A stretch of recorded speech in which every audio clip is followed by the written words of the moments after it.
Assalamualaikum class. This is Mohammad Hashim Zia and you guys are watching Netflix by Hashim Zia.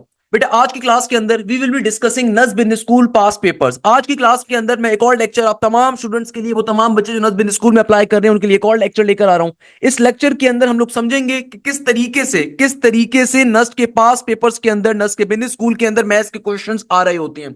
वो तमाम बच्चे जो पहली दफा शायद लेक्चर सीरीज देख रहे हैं, तो मैं आपको ऑलरेडी बता देता हूं कि बेटा मैं एनबीएस के पहले पेपर ऑलरेडी सॉल्व करवा चुका हूं। ये लेक्चर नंबर 3 लेकर आ रहा हूं, जिसमें मैं मजीद आप लोगों के लिए पास पेपर से क्वेश्चंस गैदर करके लेकर आ रहा हूं। So if you are trying to attempt the नस नेट 2 2025 या फिर आने वाले किसी भी नेट के एग्जाम में आप अपियर होंगे, तो ये लेक्चर सीरीज आपके लिए इंशाल्लाह ताला बहुत ज्यादा हेल्पफुल होगी। तो इसको आपने खास तौर पे कवर करना है। दूसरे नंबर पे जो बात यहां पे बहुत इंपॉर्टेंट है वो ये है कि देखो, नस बिजनेस स्कूल के अंदर दो ही सेक्शंस होते हैं। 100 मार्क्स का मैथ्स का पेपर होगा, 100 मार्क्स का इंग्लिश का पेपर होगा। तो आपने मैथ्स और इंग्लिश को इक्विवेलेंटी टाइम देना है। एनबीएस के अंदर जो मैथ्स आती है वो जर्नल मैथ्स होती है, जिस तरह फास्ट बिजनेस स्कूल में आएगी, जिस तरह आपके पास आईबीए में आती है। आईबीए से तो बहुत हल्के लेवल की होती है। यूजुअली हमारे पास 9 10 वाली मैथ्स होती है, बेसिक मैथ ज्यादा होती है, जर्नल मैथ बिजनेस मैथ ज्यादा होती है एनबीएस के अंदर।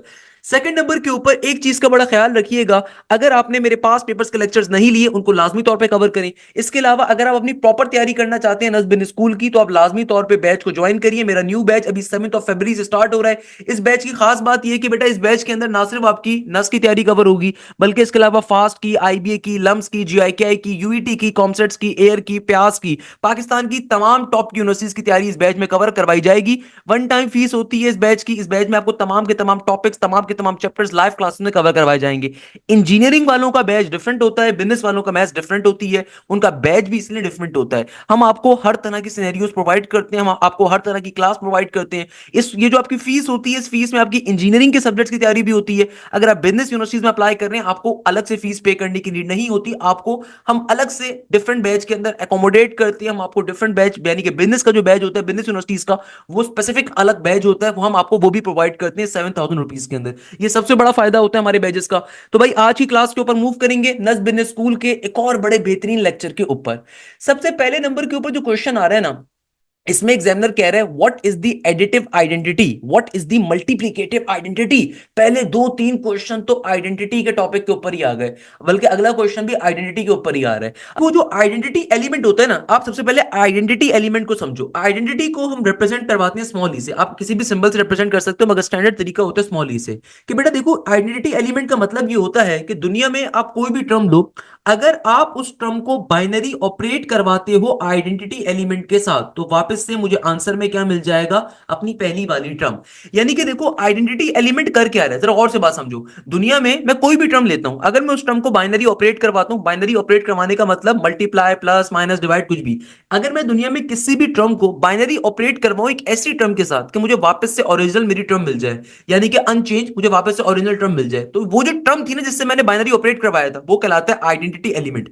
फॉर एग्जाम्पल, आपने ये काम जिंदगी में रोज करते हो। ये काम जो है ना, कोई नया काम नहीं है कि आप बोलो सर ये क्या चीज पढ़ा रहे हैं। भाई ये काम आप दुनिया में बहुत ज्यादा करते हो, ये रोजमर्रा का काम है। फॉर एग्जाम्पल, मैं आपसे कहता हूं कि भाई 2 को अगर मैं 1 से मल्टीप्लाई करवाऊं तो आंसर क्या आएगा, वापस से 2 आएगा। तो बेटा 2 को देखो, मैंने एक ऐसे नंबर से बाइनरी ऑपरेट करवाया कि मुझे वापस से मेरा ओरिजिनल नंबर मिल गया। तो यहां पे जो 1 था ना, ये क्या था, आइडेंटिटी एलिमेंट था। सिमिलरली फॉर एग्जाम्पल, मैं कहता हूं कि भाई मैं -4 को ऐसे किस नंबर से बाइनरी ऑपरेट करवाऊं कि मुझे वापस से -4 मिल जाए। अगर मैं आपसे कहता हूं कि भाई -4 को मैं ऐसे किस नंबर से बाइनरी ऑपरेट करवाऊं कि -4 मिल जाए, कुछ लोग बोलेंगे सर मल्टीप्लाई बाय 1 करवा दें, कुछ लोग बोलेंगे सर प्लस का 0 करवा दें। बात तो एक ही है कि -4 प्लस का 0 करवाऊंगा तो आंसर क्या मिलेगा, वापस से -4 मिल जाएगा। तो बेटा देखो, -4 मेरा ओरिजिनल एलिमेंट था, मैंने इस -4 को बाइनरी ऑपरेट करवाया किसी और एलिमेंट के साथ, किसी और नंबर के साथ, कि मुझे वापस से मेरा ओरिजिनल नंबर मिल गया। तो ये जो नंबर था ना जिससे मैंने बाइनरी ऑपरेट करवाया, this is known as the identity element. ये होता है मैथ्स में आइडेंटिटी का कॉन्सेप्ट, आइडेंटिटी इसे कहा जाता है। सही है। अच्छा, इसी तरीके से हमारे पास एक और कॉन्सेप्ट होता है, इसको कहा जाता है इनवर्स का कॉन्सेप्ट। इसको भी एक साथ ही डिस्कस कर लेते हैं। इसका नाम क्या होता है, इनवर्स। ये दो बड़े इंपॉर्टेंट तरीन कॉन्सेप्ट हैं, और नज़्म बिजनेस स्कूल के हर पेपर में इससे 5 से 10 क्वेश्चंस लाजमी आते हैं। रियल एंड कॉम्प्लेक्स नंबर का टॉपिक है, ग्रुप्स का टॉपिक है, इससे लाजमी तौर पे 5 से 10 क्वेश्चन आ रहे होते हैं। इनवर्स क्या होता है, देखो इनवर्स का दुनिया में सिंबल होता है एस्टेरिक। हम इसको इस तरीके से ए डैश के तौर के ऊपर रिप्रेजेंट करते हैं। इनवर्स को नॉर्मली, इनवर्स एलिमेंट को हम ए डैश से रिप्रेजेंट करते हैं। देखो इनवर्स का मतलब क्या है, इनवर्स के मायने होते हैं कि आप कोई भी एलिमेंट लो, अगर मैं उस एलिमेंट को उसी के अगर मैं उस एलिमेंट को उसी के इनवर्स के साथ बाइनरी ऑपरेट करवाऊं तो मुझे आंसर में क्या मिलेगा? मुझे आंसर में मिलेगा आइडेंटिटी एलिमेंट। ये देखो, ये इसका बेसिक फॉर्मूला है कि इनवर्स का फॉर्मूला क्या होता है इनवर्स एलिमेंट का, कि भाई अगर दुनिया के अंदर आप किसी भी टर्म को उसी के इनवर्स के साथ बाइनरी ऑपरेट करवाओगे तो हमेशा आपको आंसर में वापस से आइडेंटिटी एलिमेंट मिलेगा। अब आप बोलोगे सर ई का मतलब क्या, ई क्यों आ गया? आइए मैं आपको इसकी लॉजिक देता हूं, मैं लॉजिक दूंगा, बात समझ जाओगे कैसे। भाई देखो, अगर मैं टू को मल्टीप्लाई करवाऊं, अगर मैं मल्टीप्लीकेशन का ऑपरेशन करवा रहा हूं टू का, तो भाई टू का इनवर्स क्या होगा? टू का इनवर्स होगा 1/2, ऐसा ही है। तो टू से टू जब कटेगा तो आंसर में क्या आएगा? 1 आएगा। तो देखो इसका मतलब क्या हुआ कि मल्टीप्लीकेशन के रेफरेंस से जब मैंने इनवर्स लिया टू का इनवर्स, तो मेरा आंसर क्या आ गया? आइडेंटिटी एलिमेंट आ गया। फॉर एग्जाम्पल एडिशन के रेफरेंस से बात करते हैं। भाई मैंने यहां पे लिया लेट सपोज नेगेटिव का 4, नेगेटिव के 4 का इनवर्स क्या होगा, यानी कि अपोजिट क्या होगा? नेगेटिव के 4 का अपोजिट होगा प्लस का 4, ऐसा ही है ना भाई। नेगेटिव के 4 का अपोजिट क्या होगा? प्लस का 4 होगा। तो भाई आंसर में क्या मिल जाएगा? 0 मिल जाएगा। तो बेटा देखो, इनवर्स एलिमेंट क्या होता है, आइडेंटिटी एलिमेंट क्या होता है, दोबारा समझ लो किसी को अगर बात क्लियर नहीं, क्योंकि बेटा स्टार्टिंग के 3-4 एमसीक्यू इसी टॉपिक के ऊपर है। आइडेंटिटी एलिमेंट कहा जाता है ऐसा एलिमेंट कि अगर आप किसी टर्म को उस एलिमेंट के साथ बाइनरी ऑपरेट करवाओ तो आंसर में आपको क्या मिल जाए? वापस से अपनी ओरिजिनल वैल्यू मिल जाए। This is known as the identity element. Inverse element कहा जाता है कि यार अगर मैं ओरिजिनल एलिमेंट को उसी के इनवर्स के साथ बाइनरी ऑपरेट करवाऊंगा तो आंसर में क्या मिलेगा? आइडेंटिटी एलिमेंट मिलेगा। हमेशा याद रखिएगा, यहां पे एक बेसिक कॉन्सेप्ट है कि देखो मल्टीप्लीकेशन के रेफरेंसेस, जरा आप मेरी बात को समझिएगा, मेरी बात जो मैं करने वाला हूं बिलियन डॉलर्स की है। Always remember this thing, multiplicative identity element, multiplication के रेफरेंस से मल्टीप्लीकेशन के रेफरेंस से जो आइडेंटिटी एलिमेंट होता है, यानी कि मल्टीप्लीकेटिव आइडेंटिटी एलिमेंट जो होता है वो क्या होगा कि देखो मल्टीप्लीकेशन के अंदर जो आइडेंटिटी एलिमेंट होता है वो हमेशा क्या होता है? 1 होता है। वाइल एडिशन के अंदर जो आइडेंटिटी एलिमेंट होता है वो हमेशा क्या होगा? 0 होगा। हमेशा एडिशन के अंदर जो आपका आइडेंटिटी एलिमेंट होगा ना, जिसको हम एडिटिव आइडेंटिटी भी कहते हैं, वो क्या होता है? वो हमेशा होता है 0। ये दो बड़े इंपॉर्टेंट तरीन एमसीक्यूज हैं जो अक्सर वो पेशतर पेपर में आते हैं, लोग रट्टे मार के जाते हैं। भाई रट्टे मारने की जरूरत ही नहीं है ना, इस बेसिक कॉन्सेप्ट को समझो। आप खुद देखो, आप यहां से भी देखना चाहो, यहां से भी देखना चाहो, कहीं से भी देख लो, आप खुद देखो मैं 2 का ऐसे किस नंबर से मल्टीप्लाई करवाऊं कि वापस 2 मिले? आप खुद सोचो। चलो मैं 5 के ऊपर एग्जांपल दे देता हूं। मेरे पास 5 है, मुझे बाइनरी ऑपरेशन करवाना है मल्टीप्लीकेशन का। आप मुझे खुद बताओ, मैं 5 को ऐसे किस नंबर से मल्टीप्लाई करवाऊं कि मुझे वापस से 5 मिले? आप तमाम लोग बोलोगे सर 1 से मल्टीप्लाई करवाएंगे तो 5 मिलेगा। तो यानी कि यहां पे 1 क्या है? यहां पे 1 मल्टीप्लीकेशन के रेफरेंस से मेरा आइडेंटिटी एलिमेंट है, तो मल्टीप्लीकेटिव आइडेंटिटी एलिमेंट कहलाता है या 1, सही है ना? अच्छा, सिमिलरली अब आप खुद सोचो, मेरे पास कहीं पे लिखा हुआ आ रहा है 7, मैं 7 को एडिशन या सब्ट्रैक्शन ऐसी किस टर्म से करवाऊं कि मुझे वापस से 7 मिल जाए? मैं एडिशन की, सब्ट्रैक्शन या एडिशन ऐसे किस नंबर से करवाऊं कि वापस से 7 मिले? आप तमाम लोग बोलोगे सर आप इसको अगर 0 से प्लस या माइनस करवाएंगे ना तभी आपको क्या मिलेगा? 7 मिलेगा। इसीलिए हम क्या कहते हैं, एडिशन के रेफरेंस से जो आइडेंटिटी एलिमेंट है वो क्या है? 0 है। तो इसीलिए इसको एडिटिव आइडेंटिटी कहा जाता है। या फिर अगर आप यहां पे समझना चाहो, यहां पे समझ लो कि भाई देखो मैंने कोई भी एक नंबर लिया, अगर मैं उस नंबर का इनवर्स लूं तो 4 का इनवर्स क्या होगा? इनवर्स 4 सिंपल नंबर है, उसका मल्टीप्लीकेशन के रेफरेंस से इनवर्स क्या होगा? 1/4 होगा। तो 4 से 4 जब कटेगा तो 1 आएगा। तो यानी कि देखो मल्टीप्लीकेशन के रेफरेंस से आइडेंटिटी एलिमेंट क्या होता है? 1 प्रूव हो रहा है। सिमिलरली देखो मैंने एक नंबर लिया 5, तो भाई 5 का इनवर्स क्या होगा? प्लस के 5 का इनवर्स क्या होगा? अपोजिट क्या होगा? नेगेटिव का 5 होगा। तो भाई आंसर में क्या मिला? 0। तो इसका मतलब देखो एडिशन के रेफरेंस से जो आइडेंटिटी एलिमेंट है वो क्या है? 0 है। तो ये बड़ी बेसिक चीज होती है, अक्सर क्वेश्चन पेपर में आती है। तो अब जरा वापस यहां पर आओ, एग्जामिनर ने पहले क्वेश्चन में क्या पूछ रहा है? पहले क्वेश्चन में एग्जामिनर पूछ रहा है व्हाट इज एडिटिव आइडेंटिटी। तो एडिटिव आइडेंटिटी क्या होती है? एडिशन के रेफरेंस आइडेंटिटी एलिमेंट क्या होता है? 0 होता है, नॉर्मल सी बात है। What is the multiplicative identity? तो मल्टीप्लीकेशन के रेफरेंस से जो आइडेंटिटी एलिमेंट होता है वो क्या होता है? वो होता है हमारे पास 1 के बराबर। तो भाई ये दो आपके एमसीक्यूज, बेसिक एमसीक्यूज आपके क्लैरिफाई हो गए विद इन सेकंड्स के ऊपर, चुटकी बजा के। भाई क्या मुश्किल बात है इसमें मुझे। अच्छा बेटा, अब देखो हमारे पास जो नेक्स्ट क्वेश्चन आ रहा है ना, यहां पे एग्जामिनर आपसे पूछ रहा है what is the additive inverse of a. अब देखो बहुत सारे बच्चे कंफ्यूज हो जाएंगे, सर एडिटिव इनवर्स आपने कैसे बता दिया? सर एडिटिव इनवर्स क्या होता है? अरे बेटा देखो, एडिटिव इनवर्स, इनवर्स का कॉन्सेप्ट ध्यान से लेकर आओ, इनवर्स का लेकर आओ एडिशन के लिए। इनवर्स का एलिमेंट जल्दी से कोई भी सोचो अपने लिए जहन में कि देखो फॉर एग्जांपल मेरे पास प्लस का 5 मौजूद है, जरा गौर से बात समझो, मेरे पास प्लस का 5 मौजूद है, मुझे एडिटिव इनवर्स देखना है। तो भाई 5 का इनवर्स क्या होगा एडिशन के रेफरेंस से? जाहिर सी बात है भाई नेगेटिव का 5 होगा ना, नेगेटिव का 5 होगा, तभी तो इक्वल टू किस तरफ आपको क्या मिलेगा, जीरो मिलेगा। जीरो जो होता है ये हमारा क्या होता है, जीरो हमारा होता है एडिटिव आइडेंटिटी एलिमेंट। तो इनवर्स का फॉर्मूला मैंने आपको क्या पढ़ाया था कि दुनिया के अंदर कभी भी अगर आप किसी भी एलिमेंट का बाइनरी ऑपरेशन करते हो किसके साथ, उसी के इनवर्स के साथ, तो आपको क्या मिलना चाहिए, आइडेंटिटी एलिमेंट। तो अगर एग्जामिनर कह रहे हैं एडिटिव इनवर्स की बात कर रहा है, तो एडिटिव इनवर्स का मतलब क्या, एडिशन का इनवर्स। तो भैया अगर मैं कोई नंबर लेता हूं 5, तो 5 का एडिशन के रेफरेंस से इनवर्स क्या होगा, उसका अपोजिट वैल्यू नेगेटिव 5 होगी, तभी तो आंसर में आपको क्या मिलेगा, उसका आइडेंटिटी एलिमेंट मिलेगा जो कि जीरो होता है। तो यानी कि मेरे पास प्लस के 5 का एडिटिव इनवर्स क्या है, नेगेटिव का 5। तो एग्जामिनर कह रहा था प्लस के ए का बताने को, तो प्लस के ए का एडिटिव इनवर्स क्या होगा, जाहिर सी बात है बेटा ये होगा नेगेटिव का ए ना, तभी तो आपको जीरो मिलेगा। तो नेगेटिव का ए क्या होगा, मेरा एडिटिव इनवर्स होगा। तो इस क्वेश्चन का करेक्ट आंसर क्या होगा, नेगेटिव का ए। सिमिलरली देखो अगले क्वेश्चन के अंदर एग्जामिनर कह रहा है 15 प्लस का जीरो अगर बराबर है 15 के, तो विच आइडेंटिटी डज दिस रिप्रेजेंट। अब देखो 15 मैंने कोई एलिमेंट लिया, उसको मैंने क्या करवाया है, उसको मैंने ऐड करवाया किसके साथ, जीरो के साथ, तो आंसर में वापस से 15 मिल गया। तो एग्जामिनर कह रहा है ये आइडेंटिटी किसको रिप्रेजेंट कर रही है, भाई ये रिप्रेजेंट कर रही है एडिटिव आइडेंटिटी रिप्रेजेंट हो रही है ना यहाँ पे। कि देखो अगर जरा गौर से बात समझो कि भाई अगर मैं किसी एलिमेंट को बाइनरी ऑपरेट करवाऊं उसी के आइडेंटिटी एलिमेंट के साथ, और आंसर में मुझे वापस से वो एलिमेंट मिल जाए, तो इसको हम क्या कहते हैं, इसको हम कहते हैं आइडेंटिटी एलिमेंट का होना। आइडेंटिटी एलिमेंट मैंने क्या पढ़ाया आपको कि दुनिया में किसी भी टर्म को अगर उसी के आइडेंटिटी के साथ आप बाइनरी ऑपरेट करवाओ इस तरीके से आपको आंसर में वापस से पहली वैल्यू मिल जाए, तो जिस टर्म से आपने करवाया था वो क्या कहलाता है, आइडेंटिटी एलिमेंट। तो यहां पे देखो क्या हो रहा है, 15 को अगर मैं प्लस का जीरो करवाता हूं, 15 प्लस का जीरो किसके बराबर है, वापस से 15 के बराबर है। तो भाई ये जो प्लस का जीरो आपने लगाया ये एडिटिव आइडेंटिटी थी ना, ये क्या था, ये आपका एडिटिव आइडेंटिटी था। तो एग्जामिनर कह रहा है विच आइडेंटिटी डज दिस रिप्रेजेंट, तो एडिटिव आइडेंटिटी को रिप्रेजेंट कर रहा है, एडिटिव आइडेंटिटी एलिमेंट को रिप्रेजेंट कर रहा है। क्वेश्चन क्या हो गया, सॉल्व हो गया। नेक्स्ट क्वेश्चन में एग्जामिनर कह रहा है What is the area of quarter circle। अब देखो क्वार्टर का मतलब होता है चौथाई हिस्सा। अब देखो मुझे ये बात मालूम है कि नॉर्मली सर्कल का एरिया क्या होता है, नॉर्मली सर्कल का एरिया होता है पाई आर स्क्वायर के बराबर। दुनिया में किसी भी सर्कल का जो नॉर्मल एरिया होता है वो क्या होता है, पाई आर स्क्वायर। तो अगर मुझे एक सर्कल के चौथाई हिस्से का एरिया निकालना है तो वो क्या आ जाएगा, वो आ जाएगा simple 1/4 of pi r square. यानी कि बेटा मेरे पास एक सर्कल का चौथाई हिस्सा क्या होगा, यह आ जाएगा 1/4 पाई आर स्क्वायर के बराबर। तो ये सिंपल तरीके से area of the quarter circle की वैल्यू मेरे पास आ गई, that's the logic here. Next question में एग्जामिनर कह रहा है what is the multiplicative identity matrix. Examiner क्या कह रहा है, मल्टीप्लिकेटिव आइडेंटिटी मैट्रिक्स को फाइंड करना है, मल्टीप्लिकेटिव आइडेंटिटी मैट्रिक्स को आपने बताया। अब देखो हमारे पास जो नेक्स्ट क्वेश्चन आ रहा है ना, इस क्वेश्चन में एग्जामिनर आपसे कहता है what is the multiplicative identity matrix.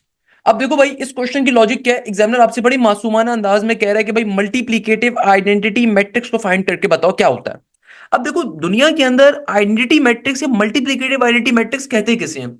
आप कभी भी दुनिया के अंदर किसी भी मैट्रिक्स को अगर उसी के सेम ऑर्डर के आइडेंटिटी एलिमेंट के साथ मल्टीप्लाई करवाओ तो आपको आंसर में क्या मिलता है, वापस से आपको आपका ओरिजिनल मैट्रिक्स मिलता है। तो भाई what is the multiplicative identity matrix, it is simply referring to the identity matrix. यानी कि भाई मल्टीप्लिकेटिव आइडेंटिटी मैट्रिक्स किसे कहा जाता है, कोई भी आइडेंटिटी मैट्रिक्स होगा। फॉर एग्जांपल अगर आपका मैट्रिक्स है ऑर्डर 2/2 का, तो उसका आइडेंटिटी मैट्रिक्स क्या होगा, 2/2 का। जब आप इनको मल्टीप्लाई करवाओगे तो वापस से आपको आंसर क्या मिल जाएगा, आपको ओरिजिनल मैट्रिक्स मिल जाएगा। तो भाई आइडेंटिटी मैट्रिक्स क्या होता है, ये होता है 1 0 0 1। अगर 3/3 का होगा तो 1 0 0, फिर 0 1 0, फिर 0 0 1। यानी कि बेटा देखो मल्टीप्लिकेटिव आइडेंटिटी मैट्रिक्स होता क्या है भाई, सिंपल आइडेंटिटी मैट्रिक्स होता है। अगर आप कभी भी दुनिया के अंदर, बेसिकली एक प्रॉपर्टी है ना दुनिया में, आप किसी भी मैट्रिक्स को अगर उसके आइडेंटिटी एलिमेंट के साथ आइडेंटिटी मैट्रिक्स के साथ मल्टीप्लाई करवाओ तो वापस से आपको आपका ओरिजिनल मैट्रिक्स मिल जाएगा। तो simple is that, simple way में क्वेश्चन सॉल्व हो गया। It's a very simple thing. अच्छा नेक्स्ट क्वेश्चन में एग्जामिनर कह रहा है कि भाई अगर तुम्हारे पास ये दो मैट्रिक्स आ रहे हैं, अगर आप इनको मल्टीप्लाई करवाओगे तो आंसर क्या होगा। अब पहले लॉजिकली बात समझते हैं कि भाई अगर मैं दो मैट्रिक्स को मल्टीप्लाई करवाता हूं तो मैंने पहले वाले मैट्रिक्स पे रॉस बना दिए, दूसरे वाले मैट्रिक्स के ऊपर कॉलम्स बना दिए। अब इसको सिंप्लीफाई कैसे करवाएंगे, देखो 2 2 क्या हो जाएगा बेटा, 4 हो जाएगा। Simple head to tail concept के ऊपर ना कि भाई टेल टेल से मल्टीप्लाई हो गई, 2 2 4, फिर हेड हेड से हो जाएगा तो प्लस का साइन, 5 3 15 हो गया। फिर 3 2 6 हो जाएगा, 3 1 3 हो जाएगा, फिर 5 2 10 हो जाएगा और 5 1 5 हो जाएगा, फिर 5 3 15 हो जाएगा, 1 1 1 हो जाएगा। इसको अगर मैं फर्दर सिंप्लीफाई करवाऊं, 15 प्लस का 4 ये आ गया 19 के बराबर, 10 प्लस का 5 15 बन गया, 6 प्लस का 3 ये मेरे पास बन गया 9 के बराबर, 15 और 1 16 बन गया। सिंपल वे में क्वेश्चन सॉल्व हो गया। कि भाई एग्जामिनर कह रहा था इन दोनों मैट्रिसेस को मल्टीप्लाई करवाना है, तो आपने सिंपल तरीके से मैट्रिसेस को क्या करवा दिया, मल्टीप्लाई करवा दिया। नेक्स्ट क्वेश्चन में एग्जामिनर आपसे कह रहा है When does the inverse of a matrix A B C D not exist? Examiner आसान भाषा में आपसे पूछना चाह रहा है दुनिया में कब किसी मैट्रिक्स का इनवर्स एग्जिस्ट नहीं करता। तो भाई दुनिया के अंदर किसी भी मैट्रिक्स का इनवर्स उस वक्त एग्जिस्ट नहीं करता कि अगर तो उस मैट्रिक्स का डिटर्मिनेंट क्या हो जीरो के बराबर। इसके पीछे लॉजिक क्या है कि देखो इनवर्स ऑफ अ मैट्रिक्स निकालने का फॉर्मूला है दुनिया में किसी भी मैट्रिक्स का इनवर्स अगर आप कैलकुलेट करना चाहते हो तो इनवर्स ऑफ द मैट्रिक्स को कैलकुलेट करने का फॉर्मूला क्या होता है। ये होता है सिंपल एडजॉइंट ऑफ ए। मैं कलर चेंज कर लेता हूं अगर आपको दिखेगा नहीं दिख रहा। भाई सिंपल तरीके से इनवर्स ऑफ द मैट्रिक को निकालने का फॉर्मूला क्या होता है बेटा। ये होता है simple adjoint divided by determinant. सही है। तो अगर कभी भी डिटर्मिनेंट की वैल्यू जीरो के बराबर आ जाए ना तो ऐसे मैट्रिक्स का इनवर्स पॉसिबल नहीं होता। तो हमेशा याद रखिएगा जो आपका सिंगुलर मैट्रिसेस होते हैं उनका इनवर्स निकालना पॉसिबल नहीं होता अगर आपके मैट्रिक्स का डिटर्मिनेंट जीरो के बराबर है। सो इनवर्स इज नॉट पॉसिबल। इस तरीके से क्वेश्चन क्या हो गया हमारा सॉल्व हो गया। नेक्स्ट क्वेश्चन ट्रिगोनोमेट्री का एग्जामिनर कहते हैं सिंप्लीफाई साइन 30 प्लस 75 डिग्री। आइए इसको दूर अलग से जाके सॉल्व कर लेते हैं कि भाई साइन 30 प्लस का 75 डिग्री क्या होगा। तो भाई हमसे एग्जामिनर क्या कह रहा है। हमसे एग्जामिनर कह रहा है फाइंड करके बताओ साइन 30 डिग्री प्लस का 75 डिग्री। 30 प्लस के 75 डिग्री को मुझे क्या करना है सिंप्लीफाई करना है। मुझे क्या करना है सॉल्व करना है। यानी कि मेरे पास देखो क्वेश्चन क्या आ रहा है। मेरे पास क्वेश्चन आ रहा है 75 प्लस 30 के डिग्री को आपको सिंप्लीफाई करना है सॉल्व करना है। कोई मसले की बात नहीं है। कैसे सॉल्व करें। देखो दो तरीकों से सॉल्व कर सकते हैं बहुत ही आसान मेथड है। एक तरीका तो ये कि आप डायरेक्टली यहाँ पे साइन अल्फा कॉस बीटा का फॉर्मूला ओपन कर दो। एक तरीका तो सॉल्व करने का वो हो सकता है। एक और तरीका क्या हो सकता है। It is one of the most important question. हमारे पास जो नेक्स्ट क्वेश्चन आ रहा है बेटा ये मोस्ट इंपॉर्टेंट क्वेश्चन आ रहा है। अक्सर बच्चों को पता ही नहीं होता इसको सॉल्व कैसे करना है। देखो इस क्वेश्चन में एग्जामिनर आपसे क्या कह रहा है साइन 30 प्लस का 75 डिग्री। अब अक्सर लोग बोलेंगे सर डायरेक्टली सॉल्व कर लेते हैं हमें मालूम है वो साइन का एंगल फॉर्मूला क्या होता है। अक्सर लोग बोलेंगे सर सिंपल यहाँ पे साइन अल्फा प्लस बीटा का फॉर्मूला अप्लाई कर देते हैं। तो भाई साइन अल्फा प्लस बीटा का फॉर्मूला क्या होगा अगर आप वो अप्लाई भी करते हो। बेटा देखो वो बराबर होगा किसके सिंपल साइन अल्फा आगे आ जाएगा मेरे पास कॉस बीटा प्लस का फॉर्मूला तो यहाँ पे प्लस आ जाएगा। आगे क्या आ जाएगा सिंपल कॉस अल्फा और यहाँ पे साइन बीटा का sign beta. It's a very simple thing. मगर यहाँ पे देखो मेरे पास आ रहा है 30 प्लस का 75। देखो अगर मैं डायरेक्टली सॉल्व करने पे जाऊंगा ना तो क्या बन जाएगा साइन 30 कॉस 30 देन साइन 75। सही है। तो आपके लिए 75 डिग्री को सॉल्व करना मुश्किल हो जाएगा। तो मैं इसको पहले ही थोड़ा सा सिंप्लीफाई ना कर लूं कैसे कि देखो मुझे पता है कि अगर मैं यहाँ पे फर्दर इसको थोड़ा सा और ब्रेक डाउन कर दूं कि यहाँ पे आ रहा है 30 का 30 एज इट इज प्लस का साइन है ना बीच में फिर 75 डिग्री है। 75 डिग्री क्या होता है देखो 75 डिग्री होता है 30 प्लस का 45। ऐसा ही है 75 डिग्री क्या होता है 30 प्लस का 45। 30 प्लस का 45 बेसिकली मेक्स टू 75। तो इससे फायदा क्या हुआ कि मैंने 75 को ब्रेक कर दिया तो अब ये तीन एंगल्स बन गए तो मैं इन दो एंगल्स को ऐड करवा दूं तो क्या बन जाएगा। ये हो जाएगा 30 प्लस 30 60। और यहां पर क्या आ गया 45 का 45। अब इसको सॉल्व करना निस्बतन बहुत आसान है क्योंकि अगर आप पहले सॉल्व करते ना तो आपको बड़ी कॉम्प्लेक्सिटीज का मुजाहरा करना पड़ता। अब इसको सॉल्व करना काफी हद तक आसान हो जाएगा। तो ये बन गया साइन 60 प्लस का 45 डिग्री। सही है। तो ये मेरा एंगल जो आ गया ये अल्फा आ गया। ये वाला जो एंगल आ गया ये मेरा बीटा आ गया। अब सिंप्लीफाई अगर मैं इसको करवाता हूं तो ये क्या बन जाएगा ये हो जाएगा साइन 60 डिग्री और आगे आ जाएगा सिंपल कॉस 45 का कॉस 45। फिर प्लस के साइन के बाद अब की बारी में यहां पे क्या आ जाएगा यहां पे आ जाएगा कॉस 60 डिग्री और यहां पर आ जाएगा सिंपल साइन 45 का साइन 45। देखो भाई साइन 60 डिग्री किसके बराबर होता है। साइन 60 डिग्री दुनिया में बराबर होता है हमारे पास किस वैल्यू के। ये बराबर होता है √3/2 के। किसके बराबर होता है √3/2 के। कॉस 45 और साइन 45 की वैल्यू सिमिलर होती है। ये बराबर होते हैं √2/2 के। 1/√2 बोलो या √2/2 बोलो बात एक ही है। साइन 45 या कॉस 45 की वैल्यू क्या होती है 1/√2। जब आप इसको रेशनलाइज करवाते हो तो क्या बन जाता है √2/2। सही है। अच्छा cos 60 किसके बराबर होता है बेटा 1/2 के बराबर होता है। साइन 45 की वैल्यू किसके बराबर होगी साइन 45 अगेन बराबर आ जाएगा √2/2 के। तो अगर मैं इसको थोड़ा सा सिंप्लीफाई करवाऊं तो देखो ऊपर वाली टर्म्स ऊपर मल्टीप्लाई हो जाएंगी। √3 इंटू √2 क्या बन जाएगा ये हो जाएगा √6 के बराबर और 2 2 4 आ गया। फिर ऊपर देखो √2 इंटू 1 ये आ गया √2 के बराबर और ये हो जाएगा 2 2 4। तो अगर मैं इसको आपस में एड अप करवाऊं तो देखो नीचे वाली टर्म्स के नीचे एलसीएम सिमिलर आ रहा है तो एलसीएम एक ही बार लिखा जाएगा। ऊपर क्या आ गया सिंपल √6 प्लस का √2। तो ये मेरा फाइनल आंसर आ गया इस क्वेश्चन का। That's how we have solve this particular question. ये आपका फाइनल आंसर आ गया। इस तरीके से क्वेश्चन क्या हो गया सॉल्व हो गया। बेटा ये मोस्ट इंपॉर्टेंट क्वेश्चन है प्लीज मार्क इट आउट। ये मोस्ट इंपॉर्टेंट क्वेश्चन है। Remember this thing. देखो एंगल्स को ब्रेक करना समझो। Once you have break the angles आप simple sine alpha cos beta का फॉर्मूला अप्लाई कर सकते हो। साइन अल्फा प्लस बीटा किसके बराबर होता है साइन अल्फा कॉस बीटा फिर cos alpha sign beta. It's a very simple thing. बाकी सिंपल आपने वैल्यूज को ओपन किया। अगर आपने मुझसे बैच में तालीम हासिल करी तो अभी आप बैठ के मुस्कुरा रहे होगे क्योंकि भाई मैंने आपको ट्रिगोनोमेट्री के टॉपिक के अंदर टेबल एक याद करवाया था एक shortcut table. With in seconds के ऊपर आप साइन 60 की कॉस 45 की वैल्यूज को प्लेस कर सकते हो। Nothing is difficult here. अच्छा बेटा, अब देखो हमारे पास जो नेक्स्ट क्वेश्चन आ रहा है, again it's a very important question. Examiner is basically saying cos 30 plus के 45 डिग्री को सॉल्व करो। सही है ना? cos 30 प्लस का 45 डिग्री क्या होगा? अगेन हम यहाँ पे cos का फॉर्मूला अप्लाई करोगे। देखो cos के अंदर cos अल्फा प्लस बीटा का फॉर्मूला क्या होता है बेटा? cos अल्फा प्लस बीटा का दुनिया में फॉर्मूला बराबर होता है किसके? ये बराबर होता है cos alpha cos beta. cos alpha cos beta, अगर प्लस का फॉर्मूला है तो माइनस आएगा, और यहां पर क्या आ जाएगा? Simple sine alpha and then यहां पर आ जाएगा साइन बीटा। तो भैया ये मेरा अल्फा आ गया, ये मेरा बीटा आ गया। अब इसको अगर मुझे सॉल्व करना है तो कैसे करेंगे? ये आ जाएगा सिंपल cos अल्फा, अल्फा किसके बराबर है? 30 डिग्री के। देन मेरे पास क्या आ जाएगा? cos बीटा, बीटा किसके बराबर है? 45 के। प्लस का फॉर्मूला है तो माइनस पे ओपन होगा, तो यहाँ पे क्या आ जाएगा? साइन अल्फा, अल्फा किसके बराबर है? साइन 30 के। एंड देन मेरे पास आ जाएगा साइन बीटा, यानी कि बीटा बराबर है 45 के। अब इसको सॉल्व कर लीजिए। cos 30 किसके बराबर होता है? देखो cos 30 बराबर होता है दुनिया में √3 डिवाइडेड बाई 2 के। cos 45 क्या होता है? अगेन सेम चीज बनने की भाई। cos 45 बराबर होता है हमारे पास किसके? √2 डिवाइडेड बाई 2 के। फिर माइनस का साइन एडिट, इसका एडिट साइन 30 क्या होता है? साइन 30 बराबर होता है 1/2 के। और साइन 45 क्या होता है? साइन 45 बराबर होता है √2 डिवाइडेड बाई 2 के। भाई ये वाले क्वेश्चंस बहुत ज्यादा पेपर में आते हैं एनबीएस के अंदर, तो प्लीज मेक श्योर कि आप इन क्वेश्चंस के अच्छे से प्रैक्टिस करें।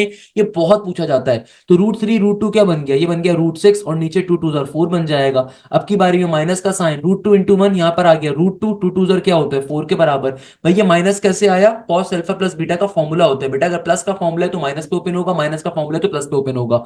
तो मेरा फाइनली आंसर क्या आ जाएगा? चूंकि दोनों वाली टर्म्स के नीचे, दोनों टर्म्स के नीचे एलसीएम सिमिलर है, नीचे वाली वैल्यू को एक बार लिखेंगे, ऊपर वाली टर्म सिंपल आपस में क्या हो जाएंगी? ऐड हो जाएंगी। तो मेरा सिंपल तरीके से क्या आ गया बेटा? यहाँ पे आंसर आ गया √6 माइनस का √2 डिवाइडेड बाय 4 के बराबर।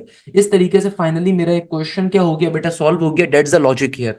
सिंपल वे में हमारा क्वेश्चन क्या हो गया? सॉल्व हो गया। क्या मुश्किल बात है इसमें? क्या चिंता की बात है? मुझे बताओ भाई, क्या प्रॉब्लम की बात है? It's a very simple thing यार। आपको खाली बेसिक कॉन्सेप्ट को समझना है। Once you have understand the concept, आप इजीली हर तरह के क्वेश्चन को पिक कर सकते हो, हर तरह के क्वेश्चन को सॉल्व कर सकते हो इनफैक्ट। तो भाई इस तरीके से क्वेश्चन क्या हो गया? सॉल्व हो गया। तो बेटा अब देखो हमारे पास जो एक और क्वेश्चन आ रहा है, अगेन मैट्रिसेस के टॉपिक का बड़ा बेहतरीन कॉन्सेप्ट। एग्जामिनर कह रहा है 2p 2 5 अगर बराबर है किसके? 2 1 2 5 के, तो बताइए p किसके बराबर होगा?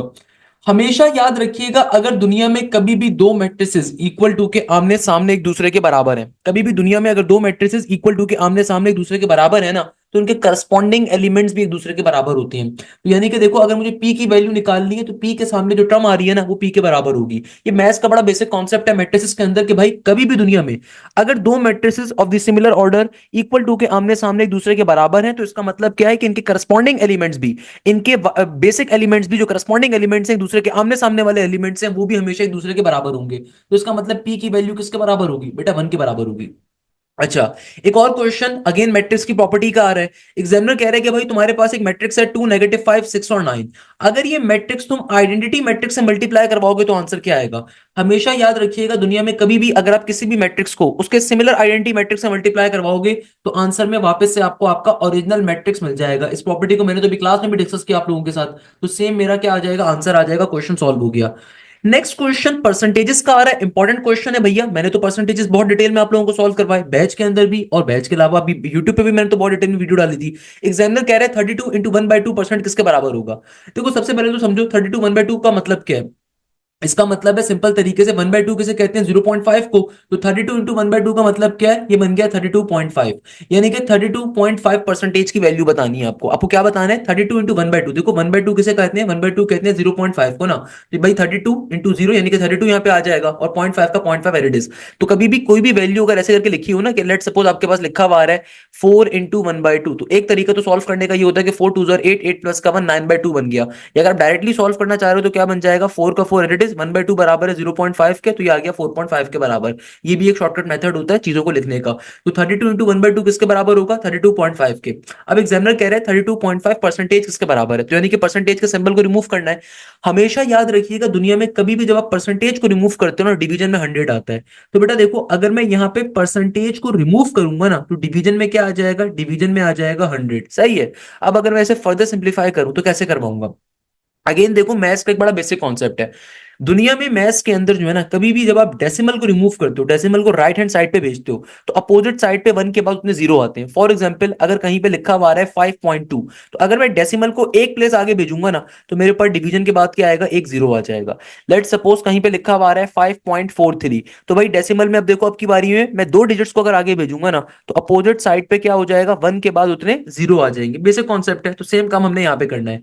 तो सेम काम जब मैंने यहाँ पे करना है तो क्या बन जाएगा, देखो ये बन गया मेरे पास 325 का 325, और नीचे मेरे पास देखो 100 तो पहले से मौजूद था और एक जीरो और आ जाएगा। अब आप बैठ के सिंप्लीफाई करवा लो। सिंप्लीफाई कैसे करवाऊंगा भाई, देखो 5 6 क्या होता है, 30 होता है। 5 6 मेरे पास होता है दुनिया में किसके बराबर, 30 के बराबर। दो कैरी गया तो 5 5 25। नीचे देखो क्या है, 5 2 10 और दो जीरो के दो जीरो आ गए। एक और दफा सिंप्लीफाई करवा लेते हैं। 5 1 5 हो गया, एक कैरी गया, 5 3 15। और 5 के टेबल में 200 कहां पर आएगा भाई, 5 4 क्या होता है, 20 होता है, जीरो का जीरो, यानी कि 540 इज 200, 520 इज हमारे पास क्या होता है 100। जाहिर सी बात है 540 क्या हो जाएगा, 200 के बराबर। तो यानी कि मेरा बेसिक आंसर क्या आ गया, 13/40 के बराबर। किसके बराबर आ गया, 13/40 के बराबर। अब अगर मुझे इसे फर्दर सिंप्लीफाई करना है, हो सकता है आंसर आपका डेसिमल में गिवन हो, तो फर्दर सिंप्लीफाई कैसे करोगे, 13 को अंदर रखा, 40 को बाहर रखा। अब देखो 13 जो है 40 के टेबल में तो नहीं आता है, नॉर्मल सी बात है। तो मुझे क्या करना पड़ेगा, मुझे यहाँ पे लेना पड़ेगा डेसिमल। डेसिमल लूंगा तो ये 130 बन गया। अब देखो 4 3 क्या होता है, 12 होता है ना, तो 43 क्या होगा, 120 के बराबर होगा। तो भाई सिंपल तरीके से मैंने यहाँ पे ले लिया 120। तो कितना बचा, ये बचा, तीन में से दो गया एक और जीरो का जीरो, ये बन गया 10 के बराबर। अब देखो अगेन ये 10 जो है 40 के टेबल में नहीं आ सकता। तो चूंकि मैंने एक डेसिमल ऊपर ऑलरेडी लिया हुआ है, तो अब मैं सिंपल यहाँ पे 100 लगा दूंगा, जीरो लगा दूंगा। तो सिंपल तरीके से क्या बन गया, ये बन गया 100। क्योंकि मैंने डेसिमल ऑलरेडी ऊपर लिया हुआ था ना, तो आपको दोबारा लेने की नीड नहीं है, डायरेक्टली मैंने जीरो लगा दिया। अच्छा, 40 के टेबल में 100 आता है, नहीं आता। 42 क्या होगा, 80 के बराबर होगा। तो अगेन 20 बच जाएगा और ये फनकारी चलती जाएगी। तो मेरा फाइनल आंसर क्या आ गया, 0.32 के बराबर। ये इस क्वेश्चन का आपका फाइनल आंसर आ रहा होगा। That's how we have solve this particular question. Comment section में लाजमी बताओ, भी बात पल्ले पड़ती है, बात समझ में आती है। और अगर आप चाहते हैं कि आपकी बहुत अच्छी तैयारी हो, तो लाजमी तौर पर बेटा मेरा न्यू बैच अभी स्टार्ट हो रहा है 7 फेब से, उसको लाजमी तौर पर ज्वाइन करें। उसमें आपकी तमाम सब्जेक्ट्स की लाइव क्लासेस कवर करवाई जाएंगी। अगर आप बिजनेस स्टडीज में अप्लाई कर रहे हैं तो भाई आपकी अलग बैच होगा। अगर आप इंजीनियरिंग में अप्लाई कर रहे हैं आपका अलग बैच होगा। और मेरे पास सबसे बड़ा फायदा बच्चों को मिलता है कि भाई आपको इंजीनियरिंग और बिजनेस में दोनों लेक्चर्स प्रोवाइड करूंगा। 7,000 रुपीज की फीस के अंदर मैं आपको दोनों तरह की फैसिलिटीज प्रोवाइड करता हूँ। अच्छा बेटा, अब देखो हमारे पास जो इस आज की क्लास के अंदर जो लास्ट का एक क्वेश्चन आ रहा है ना, इस क्वेश्चन को जरा समझ लो। भाई एग्जामिनर आपसे पूछेगा what is the invertendo property, alternendo property, या फिर कॉम्पोनेंडो प्रॉपर्टी, या फिर डिविडेंडो प्रॉपर्टी, या फिर इसको आप ये भी कहते हो डिविडेंडो प्रॉपर्टी, सही है ना। ये बेसिकली होता क्या है भाई, नस बिजनेस स्कूल में ये क्वेश्चंस बेतहाशा पूछे जाते हैं। नस बिजनेस स्कूल का सबसे इंपॉर्टेंट क्वेश्चन ही मेरे ख्याल में ये 6 क्वेश्चंस हैं। बेसिकली रेशियो एंड प्रोपोर्शंस के अंदर हमारे पास बेटा 6 तरह की प्रॉपर्टीज होती हैं। तो हमारे पास हमेशा याद रखिएगा इन 6 में से कम दो, मैं एक की बात भी नहीं कर रहा, मैं 2 से 3 प्रॉपर्टीज हर दफा पेपर में पूछी जाती हैं। तो भाई इनको जरा समझ लेते हैं ये होती क्या है। इनके अंदर हमारे पास 6 तरह की प्रॉपर्टीज होती हैं और ये बहुत ज्यादा पेपर में आती हैं। देखो सबसे पहले नंबर के ऊपर जो प्रॉपर्टी होती है ना, इसका नाम क्या होता है, इसका नाम होता है इन्वर्टेंडो प्रॉपर्टी। अब ये प्रॉपर्टी क्या है, इसको जरा समझते हैं। भाई इन 6 MCQs को लाजमी तौर पे जहन पे रखिएगा, ये बहुत ज्यादा पेपर में आते हैं। कोई चीज आए ना आए दुनिया में, ये 6 प्रॉपर्टीज लाजमी पेपर में पूछी जाती हैं। पहली प्रॉपर्टी है इन्वर्टेंडो प्रॉपर्टी। यानी कि देखो अगर आपके पास कभी भी 4 नंबर्स आ रहे हैं, एक नंबर ए है, एक नंबर बी है, एक नंबर सी है, एक नंबर क्या आ रहा है, डी आ रहा है, तो ऑलवेज रिमेंबर दिस थिंग, अगर मैं लेता हूं रेशो ए रेशो बी का, और वो बराबर है किसके, सी रेशो डी के। यानी कि अगर मैं ए रेशो बी लेता हूं और वो बराबर बराबर है किसके, सी रेशो डी के, तो हमेशा याद रखिएगा, हमेशा याद रखिएगा जो बी रेशो ए होगा ना, वो भी बराबर होगा किसके, डी रेशो सी के। अगर तो ये दो रेशोज आपस में बराबर हैं, यानी कि बेटा आपके पास 4 नंबर्स आ रहे थे, आपने उन चारों का आपस में रेशो लिया, अगर तो उनका अपोजिट रेशो भी आपस में क्या है, बराबर है, तो हम इसको क्या कहते हैं, इसको हम कहते हैं कि भैया ये मेरे पास इन्वर्टेंडो प्रॉपर्टी आ रही है। कि अगर मेरे पास ये दो रेशोज आपस में क्या आ रहे हैं, बराबर, तो अगर इनके इनवर्स रेशो भी आपस में बराबर है, तो हम इसको कहते हैं इन्वर्टेंडो प्रॉपर्टी। इन्वर्ट से निकला हुआ है कि भाई इन्वर्टेड जो इनके नंबर्स होंगे ना, उनका रेशो भी बराबर होगा। कि भाई मेरे पास 4 नंबर्स थे ए बी सी डी, तो बेटा अगर इन चारों का जो रेशो है A ratio B is equal to C ratio D, तो भाई अगर मैं इनको इन्वर्ट कर दूं, ऊपर बी को रखूं नीचे ए को रखूं, इक्वल टू के बाद ऊपर डी को रखूं नीचे सी को रखूं, तो अगर तो ये दोनों आपस में बराबर है ना, तो जिस प्रॉपर्टी को फॉलो कर रहे हैं, प्रॉपर्टी कहलाती है इनवर्टेंडो प्रॉपर्टी। ये पहली प्रॉपर्टी है कि भाई ऐसे चार नंबर्स के जिनका आप रेशो लो, सिंपल नंबर्स का रेशो लो, वो बराबर आ जाए। फिर अगर आप उनके अपोजिट नंबर्स का मतलब है कि पहले ए रेशो बी कर रहा था, अब अगर मैं बी रेशो ए करता हूं, पहले सी रेशो डी कर रहा था, मैं डी रेशो सी करता हूं, अगर ये भी आपस में बराबर आ जाए ना, तो इसका मतलब ये कैसे नंबर्स हैं, ये आपके पास इन्वर्टेंडो प्रॉपर्टी आ रही है। सही, सेकंड नंबर के ऊपर प्रॉपर्टी आती है ना, इसका नाम क्या होता है, इसका नाम होता है अल्टरनेंडो प्रॉपर्टी। Alternendo property. अब देखो ये प्रॉपर्टी क्या कहती है, अगेन मेरे पास अगर कोई भी चार नंबर्स आ रहे हैं, एक नंबर ए आ रहा है, एक नंबर बी आ रहा है, एक नंबर सी आ रहा है, एक नंबर डी आ रहा है, सही है। तो अल्टरनेंडो प्रॉपर्टी ये कहती है कि भाई अगर मेरे पास मैं इन चारों नंबर्स का रेशो लेता हूं, मैं सबसे पहले लेता हूं ए रेशो बी, और ये बराबर है किसके, सी रेशो डी के। अगर मैं इन चार नंबर्स का आपस में क्या लेता हूं रेशो, के ए रेशो बी बराबर है किसके, सी रेशो डी के। तो भाई अगर तो मेरे पास ऐसा हो कि पहला और तीसरे नंबर का रेशो बराबर आ जाए किसके, पहले और तीसरे नंबर का रेशो बराबर आ जाए दूसरे और चौथे नंबर के, यानी कि इंटरचेंज कर दिए जाएं, दूसरा नंबर तीसरे से, पहला वाला नंबर चौथे से, तो उस केस के अंदर हमारे पास जो प्रॉपर्टी फॉर्म होती है हम उसको क्या कहते हैं, उसको हम कहते हैं अल्टरनेंडो प्रॉपर्टी। यानी कि देखो मैंने आपसे क्या कहा, मेरे पास चार नंबर्स आ रहे हैं, अगर तो इनका सिंपल रेशो आपस में बराबर है, ए रेशो बी का किसके, सी रेशो डी के। अगर मैं यहां पे क्या कर दूं, अगर मैं सिंपल तरीके से आपसे कहता हूं कि भाई मेरी जो सेकंड वैल्यू है ना, इसको मैं थर्ड पे चेंज कर देता हूं, तो ए रेशो सी अगर बराबर आ जाए किसके, बी रेशो डी के, किसके बराबर आ जाए, बी रेशो डी के। तो भाई ऐसी प्रॉपर्टी, ऐसा केस जहां पे मेरे पास चार टर्म्स का जो रेशो था उसके अंदर मैंने क्या करा, मैंने सेकंड वाले टर्म को रिप्लेस करवा दिया, थर्ड टर्म से इंटरचेंज कर दिया, और थर्ड टर्म को इंटरचेंज करवा दिया मैंने सिंपल तरीके से सेकंड टर्म से। तो ऐसी टर्म्स का जो रेशो अगर बराबर आता है तो उसको हम कहते हैं अल्टरनेंडो प्रॉपर्टी। यानी कि बेटा सिंपल तरीके से अगर सेकंड और थर्ड टर्म को आप इंटरचेंज कर रहे हो उनकी जगहों को, और रिजल्टेंट रेशो आपका स्टिल सिमिलर आ रहा है, इक्वल आ रहा है, तो ये प्रॉपर्टी कहलाती है अल्टरनेंडो, हमारे पास प्रॉपर्टी कहलाती है रेशोज के अंदर। तो भाई पहले वाले में क्या था, पहले वाले के अंदर हम सिंपल इंटरचेंज, हम इन्वर्ट कर रहे थे, हमारे पास जो चार टर्म्स आ रही थी हम उनको इन्वर्ट कर रहे थे, पहले ए रेशो बी था, फिर बी रेशो ए कर दिया, सी रेशो डी था उसको डी रेशो सी कर दिया। इस केस में देखो आप इन सेकंड और थर्ड टर्म को आपस में क्या करवा रहे हो, कन्वर्ट करवा रहे हो, इंटरचेंज करवा रहे हो। अच्छा, इसी तरीके से हमारे पास जो थर्ड नंबर के ऊपर प्रॉपर्टी होती है ये कहलाती है कॉम्पोनेंडो प्रॉपर्टी। इसका नाम क्या होता है, कॉम्पोनेंडो प्रॉपर्टी। इसको हम क्या कहते हैं, इसको हम कहते हैं कॉम्पोनेंडो प्रॉपर्टी, कॉम्पोनेंडो प्रॉपर्टी। अब देखो कॉम्पोनेंडो प्रॉपर्टी क्या कहती है, अगेन ये प्रॉपर्टी बड़े मजे की बात करती है। ये कहती है कि भाई तुम्हारे पास अगर चार नंबर्स आ रहे हैं, अगेन एक नंबर है ए, एक नंबर मेरे पास आ रहा है बी, एक नंबर आ रहा है सी, एक नंबर आ रहा है डी। तो भाई अगर तो इन चारों टर्म्स के ऊपर रेशो तुम्हारा क्या आ रहा है, मेरे नंबर्स आ रहे हैं, और इन चार नंबर्स का रेशो क्या है, ये आ रहा है ए रेशो बी, किसके बराबर है, ये बराबर है सी रेशो डी के। तो अगर मेरे पास चार टर्म्स का रेशो आ रहा है किसके बराबर, ए रेशो बी, सी बराबर है किसके, सी रेशो डी के। तो भैया अगर अगर मैं क्या कहता हूं कि भाई मैं पहले और दूसरे नंबर का, अगर मैं पहले और दूसरे नंबर का सम करूं और उसका रेशो ले लूं सेकंड टर्म के साथ, इक्वल टू के बाद मैं सेम काम करूं कि भाई मेरे पास जो तीसरा और चौथा नंबर था उसका पहले मैं सम करूं और फिर मैं उसका रेशो ले लूं चौथे एलिमेंट्स के साथ। तो अगर तो मेरे पास चार नंबर्स का रेशो इस प्रॉपर्टी को फॉलो करता है, इसको हम कहते हैं कंपोनेंडो प्रॉपर्टी, कॉम्पोनेंडो प्रॉपर्टी। कि यानी कि देखो मेरे पास चार नंबर्स थे, मैंने पहले दो नंबर्स का रेशो लिया, वो बराबर है किसके, आखिरी के दो नंबर्स के रेशो के।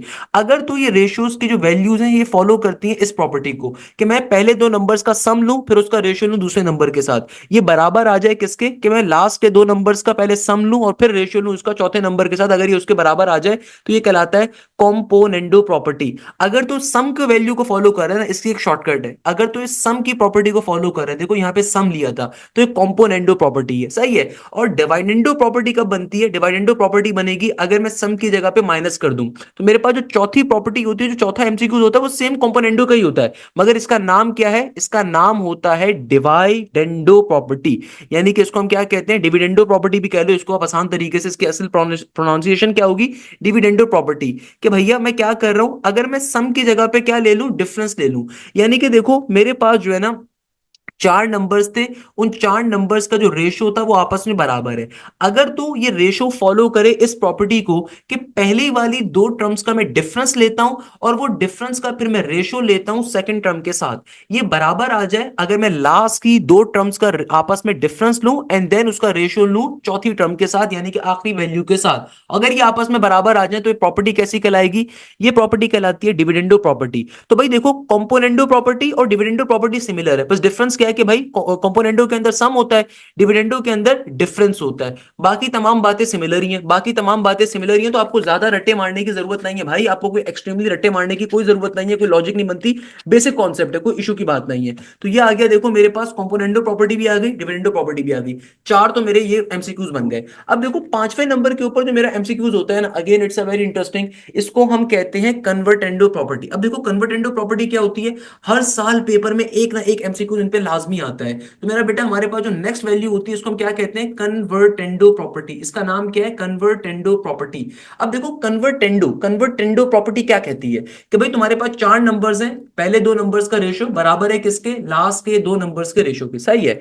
तो भैया अगर तो ये प्रॉपर्टी मेरी चल रही है ना, तो याद रखिएगा कन्वर्टेंडो प्रॉपर्टी ये कहती है कि भाई मेरे पास सिंपल तरीके से पहली वाली वैल्यू का मैं रेशो लेता हूं किसके साथ, जो मेरे पास पहली दो टर्म्स थी उनके डिफरेंस के साथ। यानी कि भाई पहली वाली टर्म का अगर मैं रेशो ले रहा हूं किसके साथ, पहली और दूसरी टर्म के डिफरेंस के साथ, और ये बराबर आ जाए किसके, थर्ड टर्म का मैं रेशो लेता हूं किसके साथ, थर्ड और फोर्थ टर्म के डिफरेंस के साथ। तो ये मेरा पर्टिकुलरली आंसर आ गया कि भाई देखो मेरे पास कन्वर्टेंडो प्रॉपर्टी क्या कहती है, कन्वर्टेंडो प्रॉपर्टी ये कहती है कि भाई तुम्हारे पास चार टर्म्स थी, उन चारों का रेशो आपस में बराबर है, कि पहली दो टर्म्स का रेशियो बराबर है लास्ट की दो टर्म्स के रेशियो से। तो भाई अगर तू इन ये एक स्पेशल प्रॉपर्टी को फॉलो करें कि मैं पहली टर्म लेता हूं फिर उसका रेशियो ले रहा हूं पहली दो टर्म्स के डिफरेंस के साथ, अगर ये बराबर आ जाए किसके, थर्ड टर्म को मैं ले और उसका रेशियो ले लूं मैं तीसरी और चौथी टर्म के डिफरेंस के साथ, तो it is known as the convertendo property. अच्छा अब जो मेरे पास लास्ट प्रॉपर्टी आती है ना, इसका नाम होता है कंपोनेंडो एंड डिविडेंडो प्रॉपर्टी, यानी कि इन दोनों का मिक्सचर है।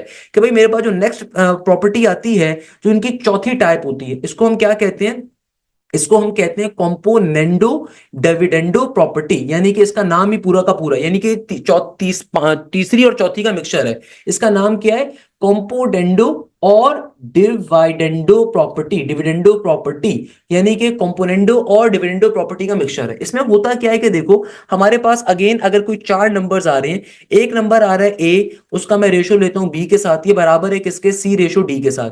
तो भैया देखो कंपोनेंडो एंड डिविडेंडो प्रॉपर्टी का मिक्सचर क्या कहता है कि भाई अगर आप सबसे पहले पहली वाली दोनों वैल्यूज का सम लो फिर उसका रेशियो लो पहली वाली दोनों टर्म्स के डिफरेंस के साथ, पहली वाली दोनों टर्म्स का आपने पहले सम लिया, देन आपने क्या करा, उनका फिर डिफरेंस के साथ आपने उसका रेशियो ले लिया, तो ये बराबर आएगा किसके, ये बराबर आएगा कि अगर मैं आखिरी वाली दोनों टर्म्स का पहले सम लूं जो भी आंसर आए फिर उसका मैं रेशियो लूं किसके साथ, इन्हीं दो टर्म्स के डिफरेंस के साथ। यानी कि देखो जो कंपोनेंडो में इंडिविजुअल काम हो रहा था और डिविडेंडो में इंडिविजुअल काम हो रहा था, उसको यहां पे आपने कंबाइन कर दिया खाली, इसीलिए इस प्रॉपर्टी का नाम क्या है, कंपोनेंडो डिविडेंडो प्रॉपर्टी। यानी कि देखो यहां पे क्या हो रहा है, काम हो रहा है कि पहली दो टर्म्स का आपने सम लिया फिर उसका रेशियो ले लिया पहली दो टर्म्स के डिफरेंस के साथ, इक्वल टू के बाद पहली दो आपके पास जो लास्ट की दो टर्म्स है उनका आपने पहले सम लिया उसका रेशियो ले लिया लास्ट की दो टर्म्स के साथ, उनका आपने डिफरेंस के साथ उसका रेशियो ले लिया।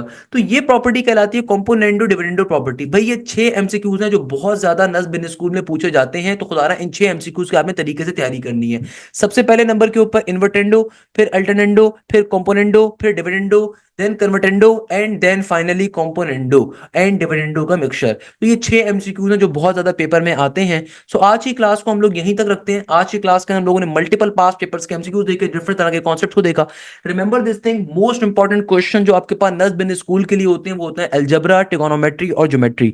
अलजेब्रा, ट्रिगोनोमेट्री, ज्योमेट्री, साथ में मैट्रिसेस का तड़का, ये तीन चार टॉपिक्स मोस्ट इंपॉर्टेंट है नस्ब इन स्कूल के लिए। भाई आपको लाजमी तौर पे इन पास पेपर्स के लेक्चर्स को कंप्लीटली कवर करना है। अगर आपने कवर नहीं करा तो कोशिश करो कि लाजमी तौर पे जितने लेक्चर्स में अभी तक कवर करवा चुका उनको गो थ्रू करो और फिर इन लेक्चर्स को कवर अप करो। लाजमी तौर पे अगर आपकी तैयारी अभी तक पूरी नहीं हुई तो मेरा न्यू बैच जो स्टार्ट हो रहा है, इस बैच को आप ज्वाइन कर सकते हैं। 7 फेब से बैच स्टार्ट हो रहा है, लाजमी तौर पे इसको भी आपने ज्वाइन करना है। यहीं पे इस क्लास को एंड करते हैं, उम्मीद के साथ कि आप जाएं जैसे खैरियत होंगे, मुझे बहुत सारी दुआओं में याद रखिएगा। जज़ाकल्लाह, thank you so much. Hashim Zia signing of.